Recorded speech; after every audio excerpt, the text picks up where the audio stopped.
안녕하세요, 여러분.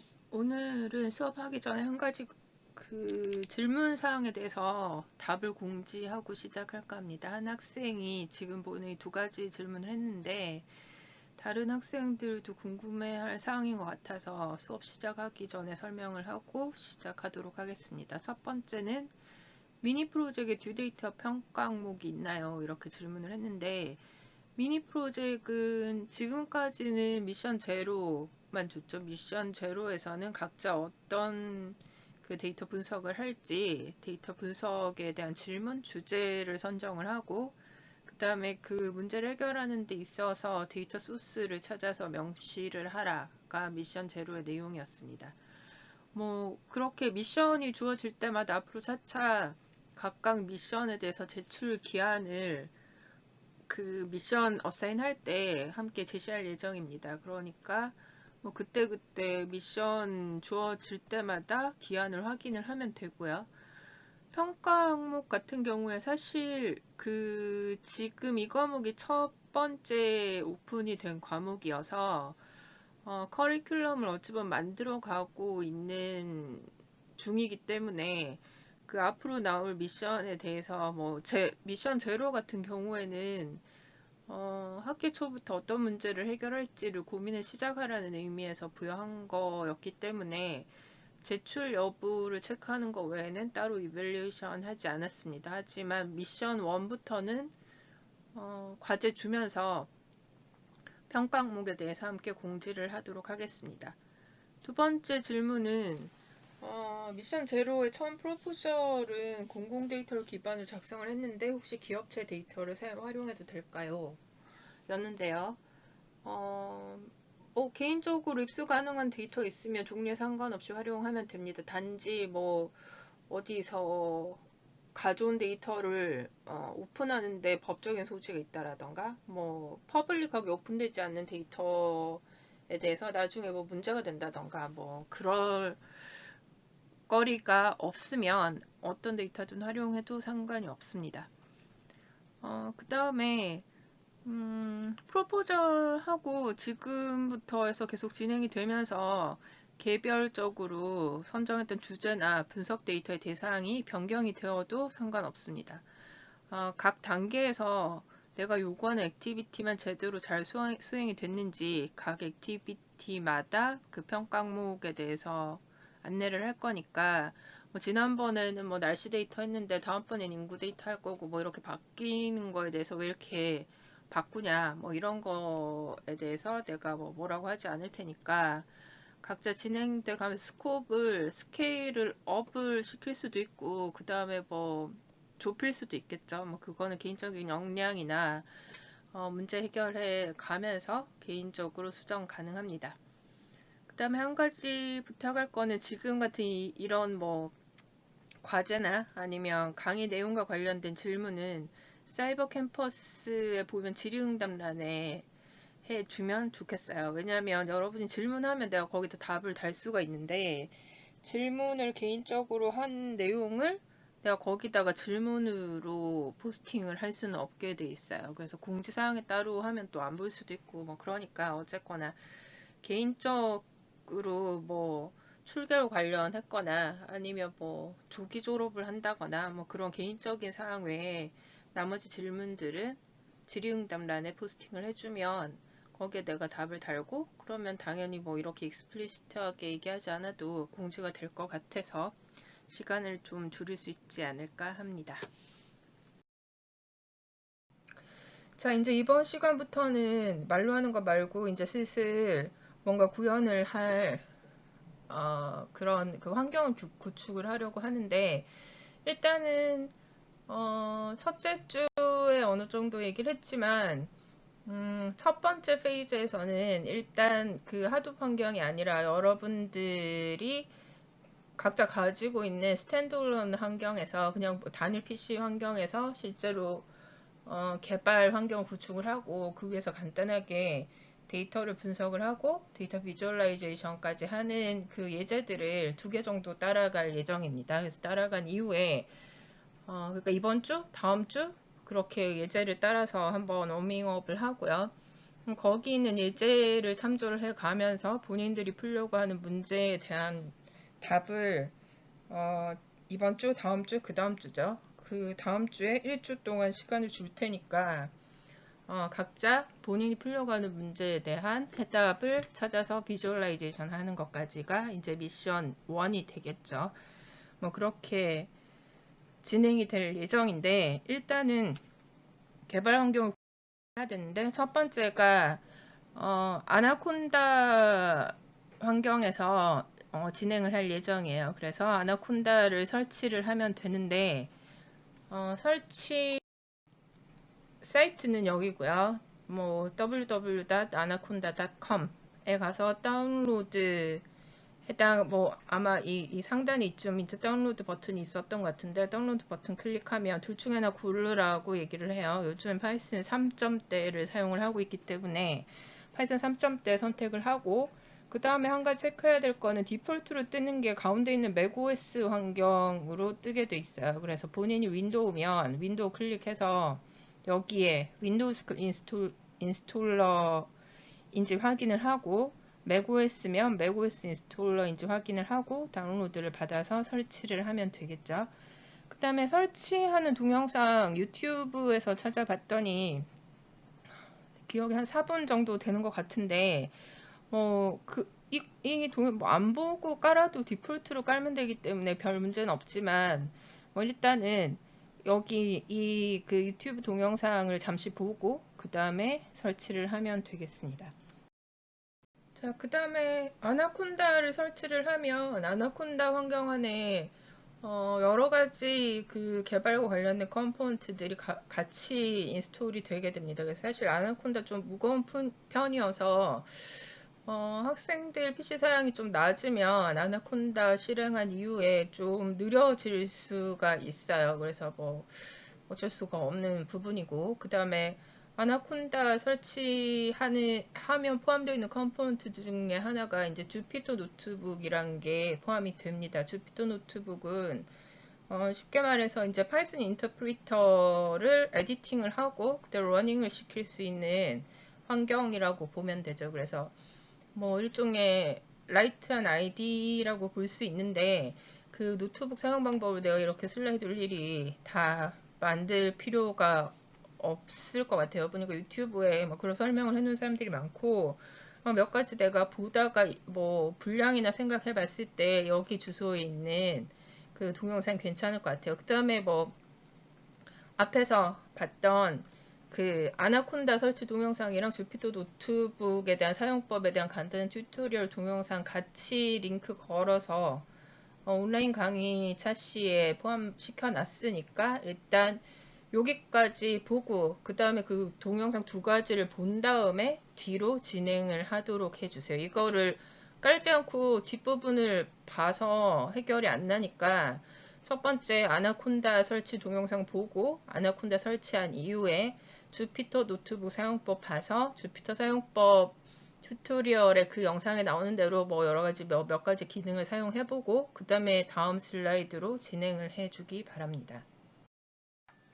자, 그렇게 해서 주피터 노트북 사용법까지 보게 되면 그 사용법 설명사항에 나왔었는지 내가 동영상 여러 가지를 뒤져봐서 잘 기억이 안 나는데 어쨌거나 그 주피터 노트북 사용할 때 유의점 중에 하나가 이 주피터 노트북이 크롬 브라우저 환경에 최적화되어 있어요. 그래서 인터넷 익스플로러나 뭐 다른 브라우저 사용했을 때 뭐 안 되는 기능들도 있다고 얘기를 합니다. 그래서 크롬 브라우저를 크롬 이렇게 열면 상단에 이렇게 기본 브라우저 설정 이렇게 하던가 아니면 뭐 나는 익스플로러 쓴다 뭐 아니면 뭐 다른 그 뭐 엣지를 쓰던가 다른 거 기본 브라우저로 꼭 써야겠다 하는 주피터를 실행을 시켜요. 커맨드 라인 창에서 주피터 노트북 쳐서 이렇게 실행하는 게 동영상에 나와 있었을 겁니다. 그래서 실행을 시키고 다음에 이렇게 시꺼먼 콘솔 창이 뜨는데 콘솔 창 중에 보면 그 URL이 떠요. 그래서 기본 그 크롬 브라우저를 기본 브라우저로 설정을 했으면 주피터 노트북 실행했을 때 바로 크롬 브라우저에 뜨겠죠. 근데 그렇게 하지 않았을 경우에는 인터넷 익스플로러 띄워놓고 그 창에 지금 보이는 여기서 URL 뭐 얘 지금 그러니까 이 URL HTTP 이걸 해도 되고 또는 이거 해도 된다. 이렇게 둘 중에 아무거나 얘를 싹 긁어가지고 익스플로러나 뭐 엣지나 그런 창에 넣고 엔터키 치게 되면 주피터 노트북 화면이 뜰 겁니다. 뭐 둘 중에 하나 어떤 방식으로 하든 뭐 그런 식으로 주피터를 시작되고요. 그래서 이제 첫 번째 엑서사이즈로 우리가 이제 기온 데이터 분석을 하는 예제를 하나 따라가면서 좀 워밍업을 해 볼까 해요. 일단은 데이터를 받아와야 되는데 기온 데이터는 지금 보면 기상자료 개방 포털 홈페이지에 기상 관련 데이터가 올라와 있습니다. 홈페이지에 가보면 기후 통계 분석 여기죠. 기후 통계 분석 밑에 기후 분석 여기를 클릭을 해서 여기 이제 언제부터 언제까지 데이터를 가지고 올 거냐 뭐 이런 것들 이제 검색하는 조건이 있어요. 그래서 뭐 여기 올라가 있는 그 데이터는 1904년부터 지금 올라가 있다고 얘기를 하고요. 근데 실제로 데이터는 1907년부터 제공이 된다고 하네요. 뭐 anyway 어쨌거나 우리는 2008년에서 2018년 10년 기간 동안에 1월부터 12월까지 그러니까 10년 동안의 그 기온에 대해서 검색을 하면 밑에 이제 그 검색 결과에 해당이 되는 그래프가 뜨게 됩니다. 그렇게 뜨고 나면 지금 이제 밑에 데이터지 쭉 뜨는데 이 데이터를 CSV 파일 형태로 다운로드를 하겠다 해서 이 그 다운로드 버튼을 클릭을 해요. 클릭하고 나면 뭐 어디다 저장할 거냐 물었을 때 적절한 위치에 저장을 합니다. 그 다음에 CSV 파일을 처음 보는 사람이라면 CSV 파일이랑 Comma Separated Values의 약자 뭐 이렇게 되어 있고 뭐 말 그대로 컴마로 세퍼레이션 되어 있는 값들이 쭉 들어가 있는 파일이 CSV 파일이라고 얘기를 하죠. 근데 CSV 파일을 그 뭐죠? 텍스트 파일 형태로 열어보면 콤마 이렇게 들어가 있고 CS 파일을 엑셀에서 열 수도 있어요. 엑셀을 열면 이렇게 테이블처럼 보이게 됩니다.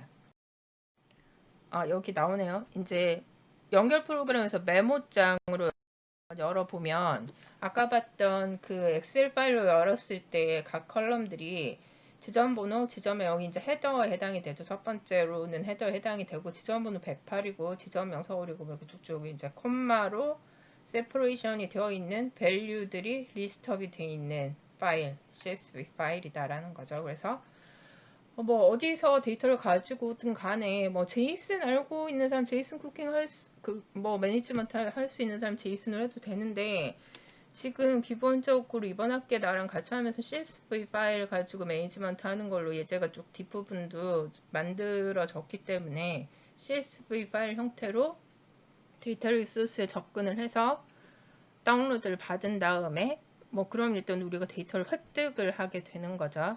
그 다음에 이제 이 CSV 파일을 가지고 뭔가 프리퍼레이션을 하고 분석을 하고 그 다음에 가시화시키고 뭐 이런 식의 플로우들이 진행이 되게 됩니다. 그 다음에 뭐 우리가 검색 조건으로 넣었던 거 이런 것들은 일단 그 우리 어차피 이제 파이썬에서 이 데이터 쿠킹 하려면 이 데이터에 대해서 루핑을 돌릴 텐데 이런 것들이 이제 불필요한 부분이니까 지우면 되고요. 파일로 열어서 지워도 되고 엑셀로 열어서 해당되는 이 로드를 지워도 상관이 없습니다. 그 다음에 일단은 뭐 그 앞부분에 붙어 있던 검색 조건 날리고 나서 다음 뭐 의미 있는 이름으로 서울에 이제 기온이었으니까 서울-sv로 저장을 하면 되고요. 자, 여기까지 하면 데이터 프리퍼레이션이 끝난 거죠. 너무 간단하지만 데이터를 우리가 입수를 했고 입수된 데이터를 파일로 받아와서 불필요한 부분을 필터 아웃 시킨 것까지예요. 그러면 데이터가 준비가 됐고 그 다음에 우리가 다음에 할 일은 데이터 분석을 하는 코드를 작성을 해야 되는 거죠. 어디서? 주피터 해야 되니까 주피터 노트북 그 사용법 동영상 지금 봤겠죠? 봤어야 되고 일단 새로운 파일 하나 만들고요. 파이썬 3 파일로 만든다 해서 파일을 생성을 하면 이렇게 untitled, 그러니까 이름 없는 IPY MB 파일이 하나 생성이 됩니다. 이름을 줘야겠죠. 그래서 read soul temp 이런 이름, 자기가 기억할 수 있는 이름으로 일단 아무거나 주게 되고요. 이렇게 이제 리네임이 됐고요. 열어보면 이제 여기에 코드를 입력할 수 있는 에디팅 창이 나오는 거죠. 그래서 지금 보는 이 코드가 서울.csv 파일에서 읽어온 다음에 그거를 이제 딜리미네이터로 콤마로 해서 데이터로 읽어 드린 후에 그대로 이제 프린트를 하고 파일 핸들러를 닫는 간단한 코드가 들어가 있습니다. 뒤에 다시 설명을 할 거고, 지금 보면 서울-csv 파일하고 지금 read 서울 템프, 우리가 작성하고 있는 이 파이썬 코드를 담고 있는 파일의 이름이 read 서울 템프로 앞에서 이제 리네임을 준 거죠. 그래서 여기서 CSV 모듈 열어서 얘를 이제 오픈을 해야 되는데 앞에 다른 경로명이 없으니까 동일한 폴더에 들어가 있어야겠죠. 그래서 서울-csv 파일하고 지금 만들어진 이 코드 파일을 혹시나 다른 폴더에 넣어둔 채로 런을 시키면 파일 not found 에러가 발생이 됩니다. 이 서울.csv 파일이 앞에 다른 경로 없으니까 지금 동일한 경로에 있다고 보고 열려고 했는데 없다. 이런 파운드 에러가 발생할 수 있는데 그 이유는 지금 설명한 그 내용이다라고 생각을 하면 되고, 우리가 새로 파이썬 코드를 만들었고, 그다음 이름 줬고요. 그 다음 에디팅 창에서 우리가 원하는 코드를 입력을 시켰고, 그 다음 런을 시키려면 여기 런 버튼을 클릭을 하던가 아니면 컨트롤 쉬프트 단축키를 사용을 해서 이제 실행을 시키게 됩니다. 그래서 주피터 노트북에서 생성시키는 모든 코드들은 지금 앞에 봤던 몇 장의 슬라이드에 설명한 그 스텝대로 코딩하고 러닝을 시키게 되는데, 이제 맨 처음이라서 이렇게 슬라이드를 넣어 놓은 거고, 뒷부분에는 그런 거 이제 이렇게 해서 한다는 거 알면 이 코드에 대해서만 설명을 할 거예요. 그래서 그렇다라고 생각을 하면 되고, 코드 지금 하나, 둘, 셋, 5줄이긴 한데 라인 바이 라인으로 한번 읽어보도록 하죠. 첫 번째, 일단 CSV 모듈을 임포트를 합니다. 이 시점에서 CSV 모듈이 뭐지? 하는 사람들 공부를 해야겠죠. 어디를 가서 보냐면 CSV 파이썬 CSV 이렇게 쳐서 나오는 다른 자료를 봐도 상관없습니다. 내가 몇 가지 찾아본 바로는 지금 여기 요 사이트에 가보면 CSV 파일을 매니지먼트 하는 거랑 관련된 그 튜토리얼이 들어가 있어요. 그런데 늘 얘기하지만 다 읽어보면 좋겠지만 모든 걸 다 읽어보고 다 공부한 다음에 코딩할 수 없다라고 얘기를 했죠. 적어도 미니멈으로 알아야 되는 부분, 이 페이지에 가서 보면 CSV 파일을 우리가 어떻게 파싱하는가, CSV 라이브러리를 가지고 파이썬에서 이렇게 되어 있는데, 적어도 읽어드리고 쓰고 하는 이 두 가지에 대해서는 미니멈으로 반드시 공부를 해야지만 뒤에서 여러분들이 CSV 파일을 쿠킹할 때 사용할 수가 있겠죠. 그 외의 것들은 본인들이 이걸 읽어서 딕셔너리 형태로 내가 가지고 있겠다 라고 얘기를 하면 이거 더 읽어보면 되고, 그냥 리스트 가지고 형태로 내가 쿠킹하겠다 하면 이 두 개만 읽어도 되고 알아서 하는데, 적어도 지금 빨간 네모로 표시된 이 두 가지는 봐야 된다라는 거죠. 그래서 import CSV 모듈에서 제공하는 이제 펑션들을 사용을 하겠죠. 오픈을 한다던가 오픈은 그냥 주어지는 거고, csv.reader 이렇게 되어 있는 이 부분이 이제 CSV 모듈에서 제공하는 API가 되겠습니다. 그래서 CSV 모듈 일단 불러와서 이런 펑션을 쓸 수 있게 하고, 그 다음에 서울대 CSV 파일을 읽어오는데 무슨 모듈을 읽어오냐, read 모듈을 읽어오겠다라는 거고요. 그 다음에 인코딩 방식은 CP949라고 얘기를 하는 게 윈도우즈 한글 인코딩이라고 얘기를 하는데, 이렇게 옵션을 줘서 읽어와서 읽어드린 파일을 파일 핸들러 F에 할당하겠다라는 거죠.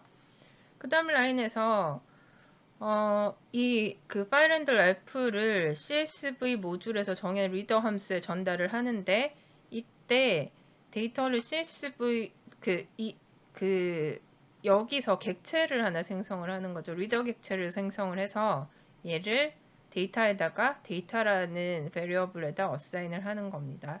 이렇게 하는데 딜리미터를 지금 콤마로 세퍼레이션 되고 있으니까 그 콤마를 딜리미터로 지정을 하고 있어요. 이렇게 하게 되면 서울대 CSV에 대한 핸들러를 주고 핸들러 준다는 거 첫 번째 그 파일의 첫 번째 주소를 주는 거죠.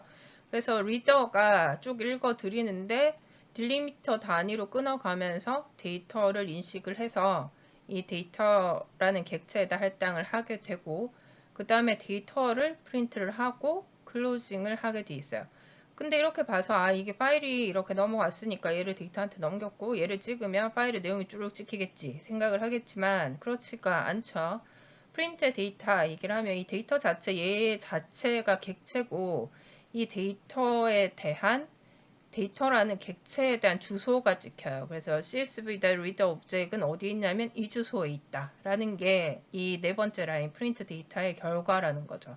그럼 이렇게 해서는 우리가 뭘 읽었는지 확인할 수가 없겠죠. 그래서 이렇게 하는 게 아니라 뭔가 그 안에 있는 데이터를 찍는 형태로 코드를 수정을 해야 되겠죠. 마지막으로 뭐 어떤 쿠킹을 하든 간에 파일 핸들러 사용을 해서 파일 오픈했으면 반드시 클로징을 해야 됐죠. 그래서 f-close 써서 그 우리가 쿠킹했던 파일을 닫는 게 다섯 번째 라인의 코드입니다.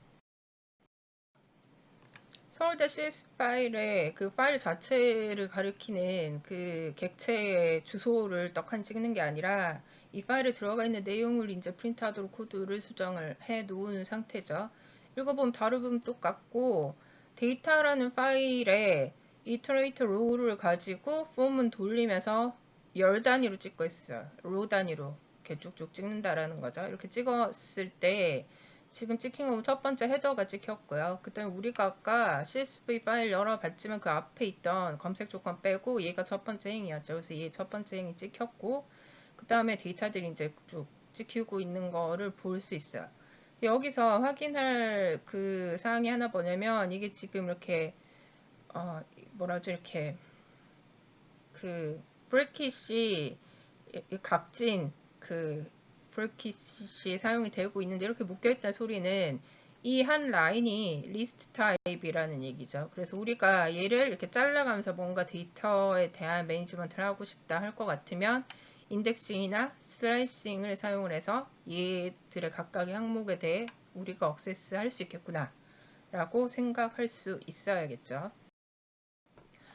데이터를 쭉 찍어 보니까 이렇게 쭉 가다 보면 1950년 9월 1일에 뭐 그 어떤 지점에 서울에 해당이 되는 그 코드겠죠. 그 다음에 기온 데이터가 누락이 돼 있어요. 여기가 이제 블랭크이고 그 다음에 쭉 가다 보면 또 2017년 10월 12일에 보면 최저 기온인데 최고 기온 없다 이렇게 돼 있는 거죠. 여기서 알 수 있는 거는 우리가 빅데이터 속성에 대해서 veracity라고 얘기를 하는 속성에 대해 살펴봤었죠. 무슨 얘기냐면 우리가 소스로부터 데이터를 입수를 하지만 그 데이터가 완전히 무결하지 않다라는 거를 인정을 하고 어플리케이션을 구현할 필요가 있다라는 거예요. 그러면 그 얘기는 뭐냐면 우리가 나중에 이 데이터들을 쿠킹을 할 때 여기에 이렇게 블랭크인 것도 있다라고 가정을 하면 뭔가 이걸 쫙 읽어 들여가지고 뭐 쿠킹을 하는데 예를 들어서 그 여기 있는 데이터가 뭐 블랭크가 아닐 경우에 우리는 뭐 어떤 걸 한다던가 뭐 그런 식의 코드가 들어가야지만 훨씬 더 시큐어한 코드가 될 수 있겠다. 뭐 이런 것들이 빅데이터 쿠킹할 때 고려해야 될 사항 중에 하나다라는 거 여기서 확인하고 가자라는 거죠.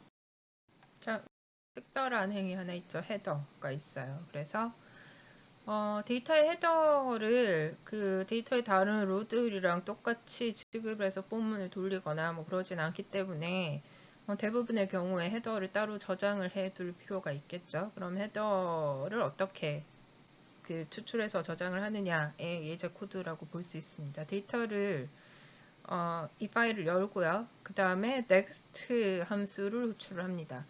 넥스트 함수는 여기 들어가 있는 이제 이터러블 타입의 데이터에서 이터레이터가 가리키는 아이템, 현재 이터레이터가 가리키는 아이템을 리턴을 하고, 그래서 리턴을 하니까 지금 파일 F를 열자마자 next 함수를 호출하면 첫 번째 행을 가리키고 있겠죠. 그래서 그 첫 번째 행의 주소를 헤더 값으로 어사인을 하고, 그 다음에 어사인 하고 나서 이터레이터는 다음번 두 번째 행으로 진행이 되게 됩니다. 그게 next 함수의 용법이고, 무슨 말인지 모르겠다 하는 사람은 여기 가보면 그 펑션 next에 대한 설명과 간단 예제가 두 가지 정도 더 나와 있어요. 물론 여기 말고 구글링해서 파이썬 next 이렇게 치면 쫙 나오니까 그 중에 본인이 봐서 이해하기 쉬운 걸로 보면 되겠죠. 지금 첫 시간이어서 네, 이렇게 얘기를 일일이 여기 가서 봐라 이렇게 얘기를 하지만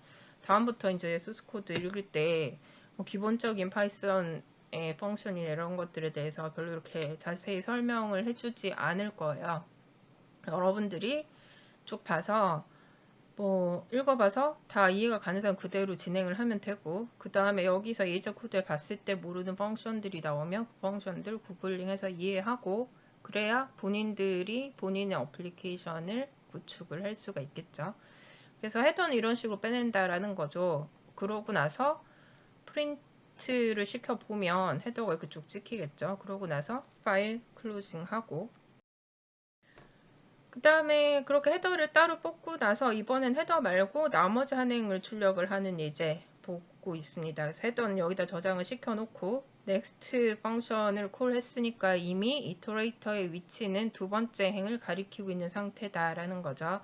데이터에서 이 이터레이터 롤을 가지고 프린트를 하게 되면 첫 번째 행은 이미 지나왔고 두 번째 행부터 이렇게 쭉 프린트아웃이 될 거다라는 걸 알 수 있겠죠. 그래서 지금까지는 뭐 별로 다 별다른 거 할 거 없고 CSV 파일을 기본적으로 열어서 프린트해 보는 거에 대한 예절을 받고, 그렇게 프린트를 할 때 헤더와 그 데이터 바디에 대한 거는 스플릿해서 우리가 컨트롤 할 수 있어야 되니까 헤더 파일은 next 펑션을 사용을 해서 빼낼 수 있다라는 거죠. 그 다음에 이 데이터를 가지고 어떤 문제를 풀지 하는 거는 데이터 분석가가 자기가 호기심을 가지고 있는, 그러니까 이 지금 10년치의 기온 그 값에 대해서 내가 알고 싶은 건 뭐지? 그 생각을 해보고 질문을 이제 컨스트럭션을 하게 되겠죠. 질문을 뭐 몇 가지 예를 들고 있습니다. 서울이 가장 더웠던 날은 언제였을까?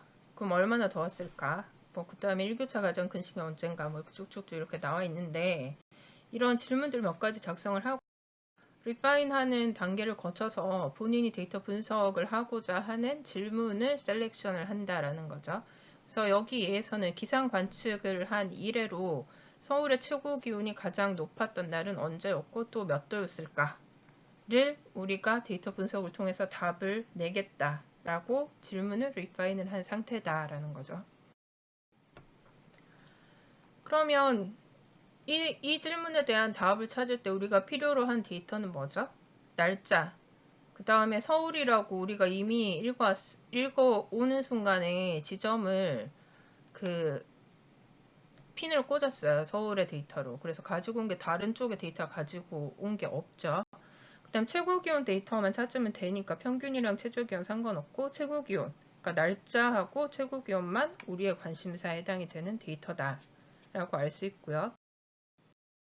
대부분 이제 답을 찾으려고 하는 노력이 대부분의 시간을 차지하겠지만, 처음에 시작하는 시점에서 명확히 해야 되는 부분은 우리가 어떤 문제를 분석을 할지 앞에서 봤듯이 리파인을 해 나가면서 클리어 시켜야 된다라는 거죠. 그래서 대부분의 경우에 그러니까 여러분들이 예를 들어 석사 1학기다. 논문을 쓰려고 한다 라고 가정을 하면 첫 번째 겪는 난관은 논문 주제를 잡는 거죠. 그래서 학생들하고 얘기를 해보면 주제 뭐 잡았니? 이렇게 물었을 때 뭐 이러저러저러 해서 저거 잡으려고 한다 이렇게 얘기를 하죠, 학생들이. 그래서 네가 풀려는 문제가 뭔데 정확히 이렇게 물으면 대부분의 학생들이 횡설수설을 해요. 그럼 무슨 얘기냐면 질문이 명확하지 않으면 답을 찾을 수가 당연히 없습니다. 그렇기 때문에 빅데이터 분석을 할 때 가장 첫 번째 스텝은 질문을 명확히 디파인 하는 거다라는 거를 생각할 필요가 있고, 그 다음에 기상 관측 이래 서울의 최고 기온이 가장 높았던 날은 언제였고 몇 도였을까? 라는 질문에 대해서 우리가 기상 데이터를 읽어오고, 그 다음에 순차적으로 최고 기온을 확인을 해야겠죠. 지금 여기는 이제 우리라기보다 이제 파이썬 코드가 하는 알고리즘의 스텝을 적어 놓은 거죠. 그래서 CSV 파일로부터 파일을 읽어드린 다음에 최고 기온을 확인을 하고, 최고 기온이 몇 도인지가 확인이 되면 순차적으로 최고 기온 확인한다는 거는 그 숫자가 문자열로 화면 쭉 받아들인 다음에 그 라지스트 넘버를 기억을 하면서 계속 현재 인풋으로 들어오는 숫자가 라지스트 넘버보다 크면 바꿔주고 아니면 다음으로 진행하고, 뭐 가장 기본적인 코드는 이미 알고 있죠. 그래서 그런 식으로 해서 최고 기온을 확인을 해요. 그 다음에 확인을 한 다음에 동일한 로우에 적혀져 있는 데이터를 찾아야겠죠. 그런 다음에 최고 기온 하고, 그 다음에 그 최고 기온을 기록한 데이터, 날짜 데이터를 함께 찍으며 지금 질문에 대한 문제를 해결할 수가 있겠죠. 근데 그렇게 해결을 할 때 우리 지금 앞에서 파일 열어서 데이터 보고 이렇게 했지만 어떤 식으로 접근하냐면, 첫 번째는 일단 데이터를 불러서 한번 봐요. 우리 이미 아까 이렇게 코드 읽었죠. 서울.csv 파일을 읽어와서 그 다음에 헤더는 저장을 해놓고 폼은 돌려가면서 쭉 찍어보니까 쭉 나오네? 이렇게 본 다음에, 그럼 이렇게 봤을 때 우리가 맨 마지막 헤더는 지금 안 찍혀 있지만 마지막 아이템의 값이 최고 기온이었어요.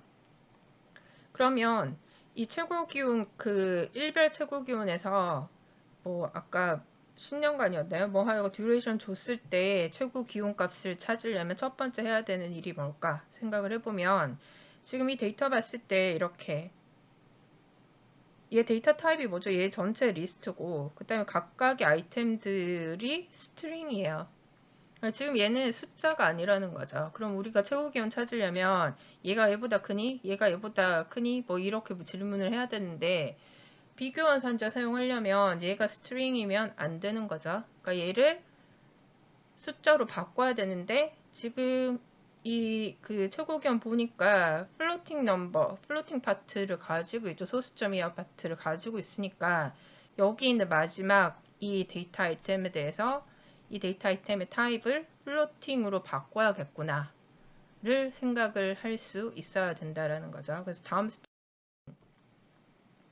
각각의 데이터에서 마지막 항목에 있는 것들을, 그 아이템들을 플롯으로 바꿔서 다시 여기다 써요. 그러니까 스트링으로 돼 있던 거 플롯으로 바꿔가지고 데이터 타입 변환한다는 거죠. 근데 마지막 항목이라고 왜 실수로 변환해야 되는지는 이미 얘기를 했고, 왜냐면 최고 기온 값에 비교연 산자를 써서 최고 기온 찾아야 되니까 숫자여야 된다. 그 다음에 소수점 이하 부분을 가지고 있는 데이터이기 때문에 인티저 아니고 플롯으로 바꿔야 된다. 그러니까 플롯 그 함수 써서 타입캐스팅 해야 된다라는 거고요. 자, 마지막 항목을 억세스하기 위해서 여기 인덱스를 왜 -1을 줘야 되나요? 이렇게 묻는다면 좀 많이 슬퍼지는데, 파이썬에서는 그 인덱스 값의 음수를 허용을 하고 있죠. 그래서 음수 값 인덱스 -1은 해당되는 그 스트링이나 리스트에서 마지막 데이터 아이템을 의미를 합니다. 그래서 첫 시간이니까 일단 여러분들이 파이썬을 잘 아는 사람도 있고 잘 모르는 사람도 있다고 가정을 하고, 약간 뭐 좀 기분 나쁜 학생도 있겠지만 어쨌거나 하나도 모른다고 생각을 하고 지금 설명을 해 주는 거고요. 그 다음에 뭐 관련해서 베이직한 파이썬이나 아니면 뭐 여기서 나오는 이런 각각의 모듈들에 대해서 알고 싶으면 어디를 봐라 라는 거를 지금 첫째 시간에는 친절히 안내를 해주고 있는데, 둘째 시간부터는 내가 지금 이렇게 구글링해서 찾아서 얘기를 하듯이 여러분들이 쪽 코드를 보다 모르는 부분이 있으면 바로바로 찾아서 해결을 해야 되겠죠. 그래서 그런 거를 해결하라고 이런 예제를 지금 따라가고 있으니까 다음 시간부터는 이렇게 자세하게 설명을 해주지 않더라도 그런 부분에 대해서 각자 보충을 해 나가면서 따라오기 바랍니다. 어찌됐건 간에 이제 마이너스 인덱싱에 대해서 한번 살펴보도록 하죠. 파이썬 랭귀지에서는 그 리스트 아이템을 인덱싱을 할 때 다른 언어와 마찬가지로 인덱스 제로부터 시작을 해서 증가를 하고요. 반면에 독특한 부분은 백워드로 트래버스를 할 때 그 인덱스가 뭐 다른 언어에서도 사실 백워딩을 하면 마이너스 1씩 줄죠. 마이너스 1씩 감소한다고 볼 수 있죠. 예를 들어서 현재 인덱스가 5였는데 내가 백워드로 트래버스를 한다는 얘기는 이 인덱스에서 마이너스 1에서 4로 돌아간다는 얘기죠. 근데 파이썬에서는 특이한 부분은 포지티브 인덱스에 매칭이 되는 네거티브 인덱스를 같이 사용을 하고 있습니다. 그래서 경우에 따라서 그 포지티브 인덱스 값하고 네거티브 인덱스 값이 자유롭게 매칭이 머릿속에서 돼야 되는데 이런 걸 그럼 어디다 쓰느냐. 가장 대표적인 예로 팔린드롬이라고 얘기를 하죠. 회문 뭐 이렇게 얘기를 하는데 뭐 숫자로 치면 121, 뭐 1221 이런 것처럼 딱 정중앙을 기준으로 해서 대칭이 되는 그런 숫자나 스트링 같은 경우에 그 맨 앞에 글자랑 뒤에 글자랑 매칭이 되는지 뭐 이런 것들 체크를 해서 얘는 팔린드롬이다 아니다 대답을 해주는 프로그램 그 문제 아마 풀어본 사람들이 있을 텐데 그런 팔린드롬 문제를 해결을 할 때 여기서 보이는 네거티브 인덱스를 사용했을 경우에 코드 한 줄로 팔린드롬 체크가 가능해지죠. 어떻게 가능해지는지는 궁금한 사람들 팔린드롬, 뭐 파이썬 이렇게 해서 구글 서치 해보면 그 한 줄로 해결이 되는 코드가 있을 거예요. 네, 어쨌거나 여기서는 그러면 이제 인덱스 제로는 마이너스 인덱스로 인덱스 마이너스 8에 매칭이 된다. 이런 게 바로바로 알 수 있어야 된다라는 얘기인데 어떻게 하느냐. 예를 들어서 프라임스 제로는 여기죠. 제로 인덱스 지금 여기를 가리키는데 이거랑 똑같은 인덱스를 마이너스 인덱스로 주고 싶으면 얘는 2를 가리키고 있고요. 그 다음에 똑같은 매칭되는 마이너스 인덱스 값은 마이너스 8이다. 어떻게 계산을 하냐면 네거티브 인덱스는 포지티브 인덱스 마이너스 해당되는 리스트의 랭스. 지금 이 리스트 프라임스 같은 경우에는 랭스가 8이죠. 사이즈 8입니다. 그러니까 포지티브 인덱스 제로에 매칭이 되는 네거티브 인덱스는 0 빼기 8 해서 마이너스 8이 똑같이 첫 번째 아이템 2를 가리킨다는 거죠.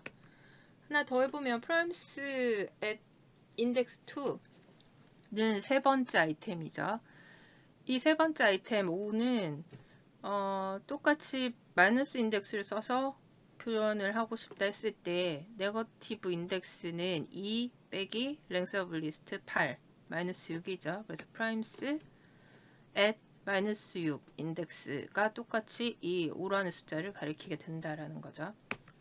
그 다음에 반대로 네거티브 인덱스 줬을 때도 포지티브 인덱스 찾을 수 있어야겠죠. 네거티브 인덱스 마이너스 2 이번엔 여기가 마이너스 2니까 마이너스 2 빼기 뭐 해야 마이너스 아니죠. 지금 네거티브 여기 마이너스 2니까 마이너스 2는 포지티브 인덱스 x고 빼기 8 그러니까 네모 빼기 8 한 개 마이너스 2가 되려면 네모는 6 돼야겠죠.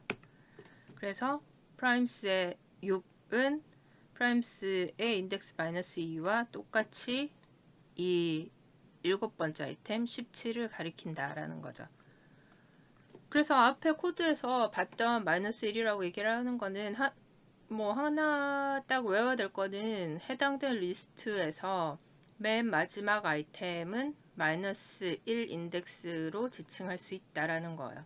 왜냐면 지금 프라임스의 사이즈가 만약에 몰라요, 우리가. 프라임스라는 그 스트링을 리스트를 받을 건데, 그 사이즈를 사용자가 인풋한다고 가정을 했을 때 몇 글자 칠지 모른다는 거죠. 하지만 몇 글자인지와 상관이 없이 마이너스 1 인덱스는 무조건 마지막 아이템을 가리키게 돼 있어요. 그래서 앞에서 데이터도 해당된 로우의 칼럼이 몇 개 있는지 모르겠지만 맨 마지막에 최고 기온이 있다 라는 사실 우리가 안다고 했을 때는 그 앞에 있는 컬럼이 몇 개인지와 상관없이 인덱스 마이너스 1을 주면 최고 기원을 바로 지칭할 수 있기 때문에, 그래서 마이너스 인덱스를 사용하고 있다라는 거죠.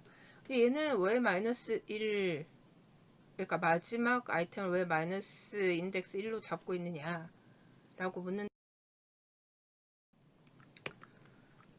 지금 그림에서 봤을 때 이 프라임스라는 리스트가 이렇게 하나의 선이라고 생각을 하고, 이 선을 이 끝선에 이렇게 연결을 한다고 생각을 해보세요. 그러면 그림이 리니어한 데이터 스트럭처가 아니라 이렇게 서클을 형성을 하게 되죠. 그래서 원형 큐처럼 이렇게 생겼다고 가정을 하면, 우리가 인덱스 0에서 왼쪽으로 간다, 백워드 방향으로 진행을 하게 되면, 백워드 갈 때 2에서 백워드 가면 1, 1에서 백워드 가면 0, 그 다음에 0에서 백워드 가면 마이너스 1이 되겠죠.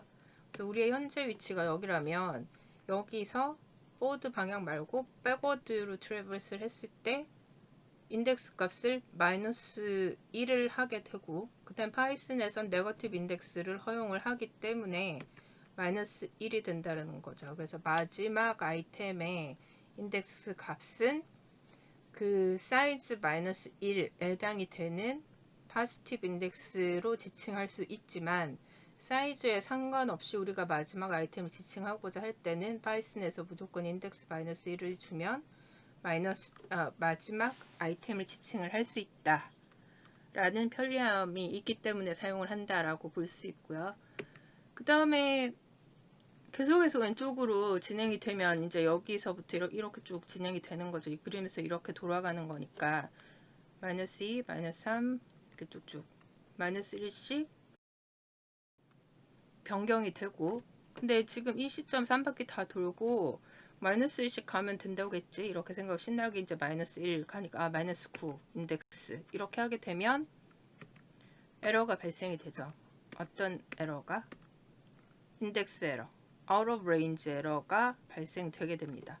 왜냐하면 다른 랭귀지의 경우에는 사이즈가 8이면 인덱스는 0부터 7까지죠.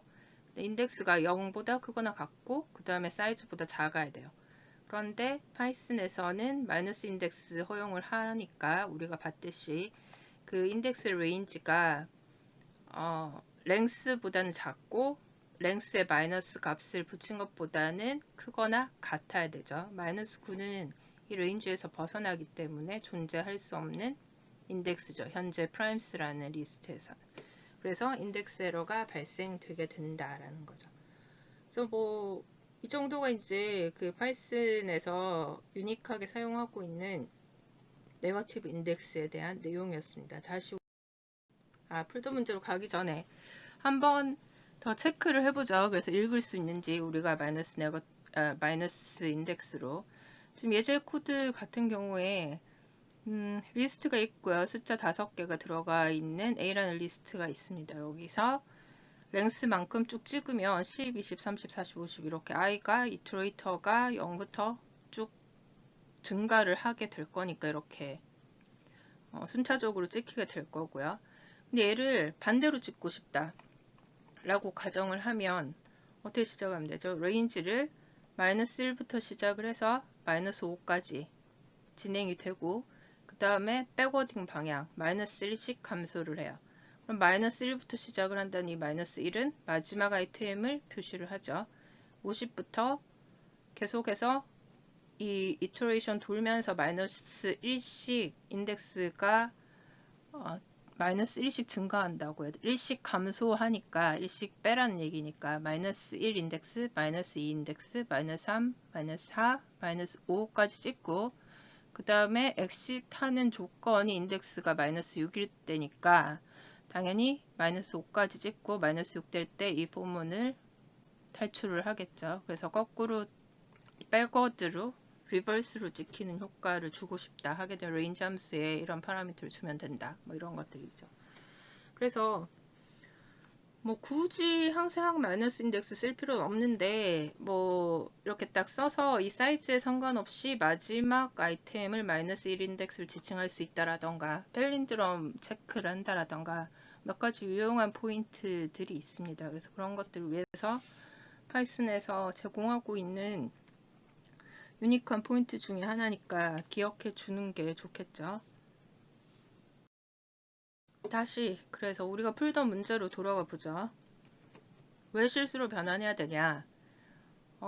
최고 기온 찾아야 되니까 그 비교하기 위해서 비교 연산자 쓰려면 얘가 스트링이면 안 되니까 숫자로 바꾼다. 숫자로 바꾸는데 소수점 있으니까 인티저 아니고 플로스로 변환할 거다. 뭐 이 얘기였고요. 그 다음 로에 마이너스 1 인덱스라는 거는 마지막 아이템을 플로스로 타입캐스팅해서 다시 덮어 쓰죠. 오버라이팅을 하는 효과에 해당이 됩니다.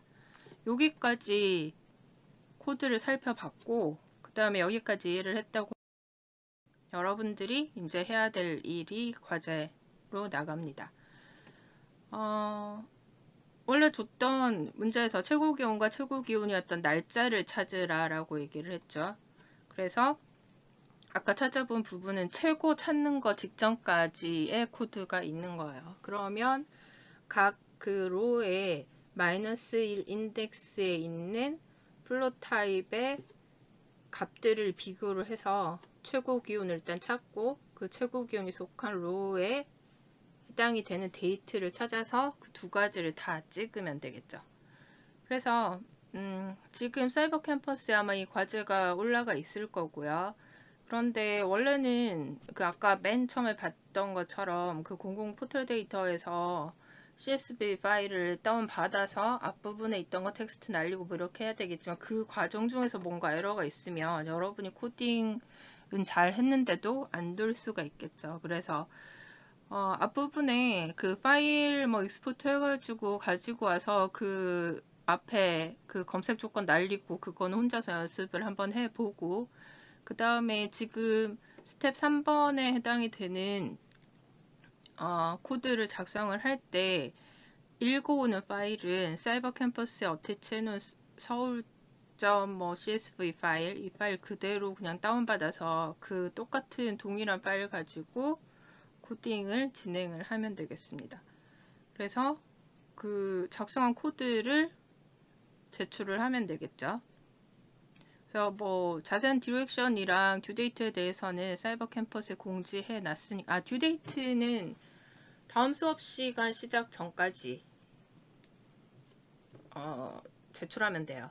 그래서 그때까지 제출을 하고 그 다음에 그거 외에 뭐 작성한 코드 파일 뭐 제출하면 되고 뭐 다른 내용 없을 것 같긴 한데 어찌됐건 간에 사이버 캠퍼스에 과제 공지해 놓은 내용에 대해서 디렉션 잘 읽어보고 스텝 3에 대한 답을 제출을 하는 게 오늘 숙제입니다.